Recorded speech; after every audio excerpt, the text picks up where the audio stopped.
অন্তর্বর্তীকালীন সরকারের একটা ফ্রিডম থাকা উচিত। সে কি ধরনের লোকদেরকে টিমে নিয়ে সে কমফোর্টেবল ফিল করবে, এটা ধরেন একটা যে কোনো ফুটবল ক্রিকেট ম্যাচের ক্যাপ্টেন ম্যানেজারদের একটা kind of a autonomy, they should have it. Issue হচ্ছে যে ডেলিভার করতে পারবে কিনা, কাকে নিচ্ছে ওইটা নিয়ে আমি খুব বেশি বদার্ড না। মানে দেখেন যে দুজনকে নিয়ে খুব আলোচনা হচ্ছে, বশিরউদ্দিন সাহেবকে বলা হচ্ছে যে ওনার ভাই আওয়ামী লীগের রাজনীতি করতেন, ওনার ব্যাপারে একটা মামলা আছে। ভেরি মানে সিলি, মানে ভেরি পুয়ার আর্গুমেন্ট আর কি। উনি রাজনীতি করতেন না, উনি একদম টিপিক্যাল একজন ব্যবসায়ী মানুষ। এবং যেটা হয়েছে যে ওনার ভাই যদি আওয়ামী লীগের রাজনীতি করে থাকেন, এমপি হয়ে থাকেন, ক্রিমিনাল হয়ে থাকেন, সেটা তো ওনার ক্ষেত্রে বিবেচ্য বিষয় হতে পারে না। আমরা কেন আওয়ামী ফ্যাসিবাদের বিরুদ্ধে কথা বলেছি, আপনারা দেখেছেন যে একজন ছাত্র নেতা অথবা যুব নেতাকে গ্রেফতার করতে গেছে, তাকে পায় নাই, তার স্ত্রীকে শিশু বাচ্চা সহ গ্রেফতার করে নিয়ে গেছে এবং সেই বেবিকে সহ জেলে থাকতে বাধ্য করেছে। আমরা দেখেছি যে যাকে ধরতে গেছে তাকে না পেয়ে তার বাবাকে ধস্তাধস্তি করে পুলিশের গাড়িতে উঠিয়ে থানা পর্যন্ত যেতে যেতে তিনি হার্টফেল করে মারা গেছেন। তো মূল বিষয়টা কি হচ্ছে যে আপনি একজনের অপরাধের বিচার আরেকজনের উপর চাপাতে পারেন না। যে আওয়ামী লীগ করেছে তার ভাই, এটাতে সেলফ কোনো বিচারের ফর্মুলা হইতে পারে না। তো সারা দেশেই দেখেছি যে আমরা কিন্তু রাজনৈতিক ছত্রছায়ায় রাজনৈতিক দলের নেতাকর্মীরা এবং পুলিশ মিলে চাঁদাবাজির কারণে প্রচুর মামলা দিচ্ছে। শেখ হাসিনা আসামি, ওবায়দুল কাদের আসামি, হাসান মাহমুদ আসামি। এর ভিতরে আমার ব্যবসার প্রতিপক্ষ আছে 5 জন। এর ভিতরে আমার চাচতো ভাই, খালাতো ভাই আছে, যাদের জমিটা আমার দখল করা দরকার।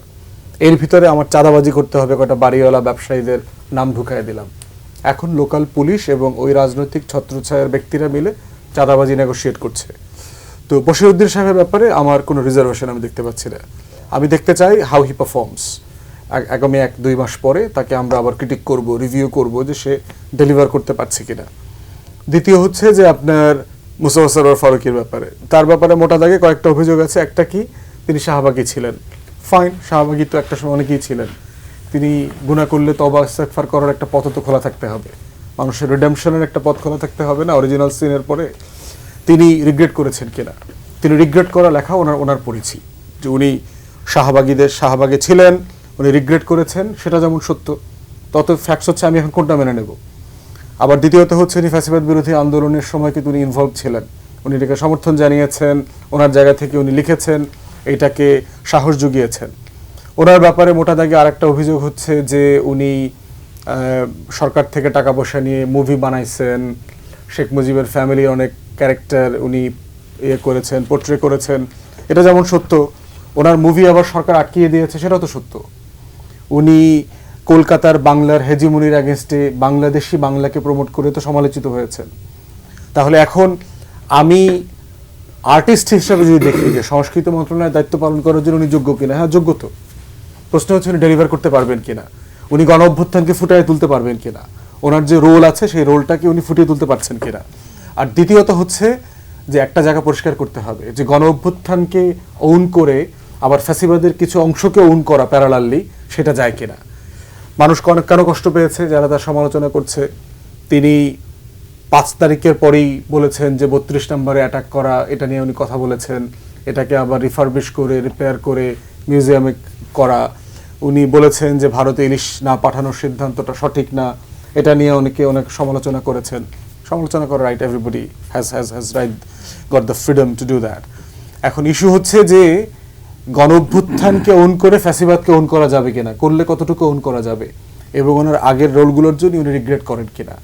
সেই যে অনুভূতির জায়গাগুলো আছে সেগুলোকে অ্যাড্রেস করা দরকার। আমি বোধ করছি যে আমরা যারা মধ্যযুগের সিভিল ওয়ারের এক্সপিরিয়েন্স অথবা আমাদের পড়াশোনা করেছি সামান্য, আমরা দেখেছি এই যে এক্সক্লুসিভ মেন্টালিটিটা প্রত্যেকটা আপরাইজিংয়ের পরে, রেভলিউশনের পরে সমাজে মাথাচাড়া দিয়ে ওঠে। অপরকে খোঁজা, শত্রু খোঁজা, পতিত স্বৈরাচার খোঁজা, দোসর খোঁজা, এই অপরায়ণটা কিন্তু যুদ্ধের দিকে টার্ন করে, সমাজে অ্যানার্কি তৈরি করে। এই জন্য অ্যাজ এ সোসাইটি আমাদের মধ্যে একটা কনসেনসাসে আসতে হবে কতটুকু অপরাধ ক্ষমাযোগ্য নয়, এইখানে আমাদের একটা বটম লাইন ঠিক করতে হবে, আর কতটুকুকে আমরা টলারেট করব। আদারওয়াইজ আমি হিসাব করে দেখেছি যে পরিমাণ লোকের বিচার করা দরকার শুধুমাত্র গত 16 বছরের গুনার জন্য, পাপের জন্য, রাষ্ট্রকে সব কাজ বাদ দিয়ে শুধু বিচার করতে হবে, আগামী 20-30 বছর বিচার করতে হবে। এত পরিমাণ অপরাধ জমেছে। এখন আপনি কোন লেভেলের চোর পর্যন্ত ধরবেন, রাষ্ট্রের কোন লেভেলের কাজটা পর্যন্ত করবেন, এটা হচ্ছে গভর্নেন্স, যেটা আমি আর আগে বলছিলাম। এক্সাম্পল দিই, পার্বত্য চট্টগ্রামে 200 ইটের ভাটা বন্ধ করে দিয়েছে। অফকোর্স ন্যায্য কাজ, পার্বত্য চট্টগ্রামে ইটের ভাটা হইতে পারে না, এটা একটা খুবই অন্যায় কাজ, পরিবেশ বান্ধব না। প্রশ্ন হচ্ছে কি প্রসেসে করলেন? এই 200 ইটের ভাটার সাথে 5 লক্ষ শ্রমিক, পাহাড়ি, বাঙালি, প্রান্তিক জনগোষ্ঠী জড়িত। ইটের ভাটার কাজ যারা আমরা জানি অথবা শুনেছি ওনাদের কাছ থেকে, ব্যাংকের থেকে ঋণ নিয়ে মাটির টাকা এবং শ্রমিকদের টাকা মহাজনকে অ্যাডভান্স পে করে দিতে হয়, যেটা ওনারা গত সামারে জুলাই আগস্টে পে করে দিয়েছেন। এখন এই লোকগুলো ভাটাটা চালু করতে পারছে না, তাহলে 5 লক্ষ মানুষ কি করবে? লবণের ব্যবসা বন্ধ করে দিয়েছেন, বিকল্প কি করছেন? কারণ লবণে নাকি আয়োডিনের স্বল্পতা আছে, এই লবণটা নাকি স্বাস্থ্যসম্মত না, আমাদের চাষিরা যেটা কক্সবাজারে কোস্টাল এরিয়াতে তৈরি করছেন। সমাধান কি? এটা বন্ধ করে দিয়ে আপনি ভারত থেকে লবণ আমদানি করছেন।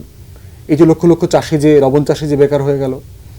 আপনি বাংলাদেশের মাছের প্রজনন সময়টা ঠিক করে দিয়ে আপনি ভ্যাসেল অপারেট করতে দিচ্ছেন না একটা রিজিয়নে, কিন্তু ওই সময়টাতে বার্মা এবং ইন্ডিয়া কিন্তু ভ্যাসেল অপারেট করছে, একই পানি একই ওয়াটার, এসে আমার মাছ ধরে নিয়ে যাচ্ছে।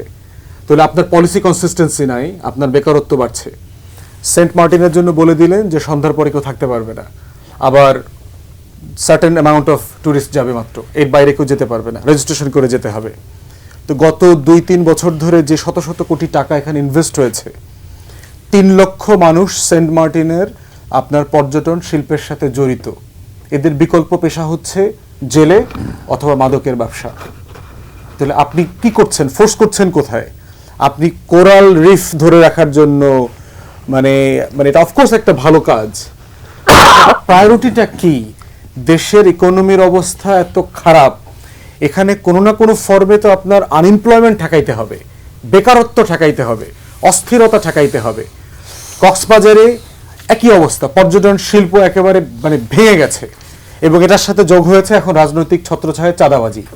একটা হলো পলিসি ইনকনসিস্টেন্সি আছে, আর বাকিটা হলো চাঁদাবাজি।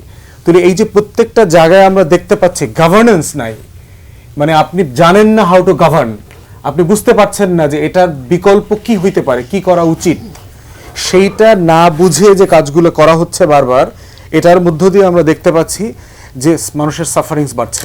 কাজগুলো মহৎ, আপনি এগুলো দিয়ে পুরস্কার পাইতে পারেন, বিদেশিদের বাহবা পাইতে পারেন, প্রচুর ফান্ডিংও পাইতে পারেন আপনার এনজিওর জন্য, কিন্তু দেশের মানুষের সাথে আপনি ডিসকানেক্টেড হয়ে যাচ্ছেন। মানুষের কষ্ট হচ্ছে পলিটিক্সের মোদ্দা কথা, যে আমার জনগণের ভোগান্তি কিসে বাড়বে, কিসে কমবে, তার অধিকার কিভাবে রক্ষা করা যাবে, তার জীবনটাকে কতটুকু আরামদায়ক করা যায়। এই কেন্দ্রীয় প্রশ্নগুলো হচ্ছে রাজনীতির কেন্দ্র প্রশ্ন, যেই প্রশ্নগুলো ওনারা করছেন না। কারণ হচ্ছে ওই যে ইবনে খালদুনকে রেফার করতে হচ্ছে, তারা আসলে সেন্টারের লোক, তারা পেরিফেরি বোঝেন না, তারা প্রান্তিক বোঝেন না, তারা কৃষক, মজুর, শ্রমজীবী মানুষকে বোঝেন না। তারা সারা জীবন একটা গণ্ডিবদ্ধ ঢাকার আরবান লুম্পেন মিডল ক্লাসের ভিতরে জীবনযাপন করেছেন, এসি রুমের ভিতরে জীবনযাপন করেছেন। তারা নিজেরাও ঘামান না, কারো ঘামের গন্ধ তাকে শুকতে হয় না। তারা নিজেরাও বাজার করেন না, বাজার করাইতেও হয় না। তার আগামী 3 মাস 6 মাস পরে ফ্রিজে কি পরিমাণ খাবার থাকবে এই দুশ্চিন্তা নিয়ে তাকে বাঁচতে হয় না। অতএব তার জীবনটা কিন্তু একটা ডিফারেন্ট ফেনোমেনা আর কি। এই ফেনোমেনার মধ্য দিয়ে গভর্নেন্স হয় না। গভর্নেন্সের শর্ত হচ্ছে you live by the experience, যে আপনি সমাজের মধ্য দিয়ে গড়ে ওঠা অভিজ্ঞতাকে ধারণ করে বেঁচে আছেন। এই জন্য দেখেন, প্লাস্টিক ব্যান করেছেন, ভালো কথা, ফাইন। প্লাস্টিক ইউরোপে কে ব্যান করেছে? আমরা তো ইউরোপে লম্বা সময় থেকে আসছি। আপনি যদি ক্লাইমেট ইস্যুকে সবচেয়ে বেশি মেজর ইস্যু ধরেন, পশ্চিমাদের থেকে কনসাস ক্যাম্পেইন এই বিষয়ে কে করছে?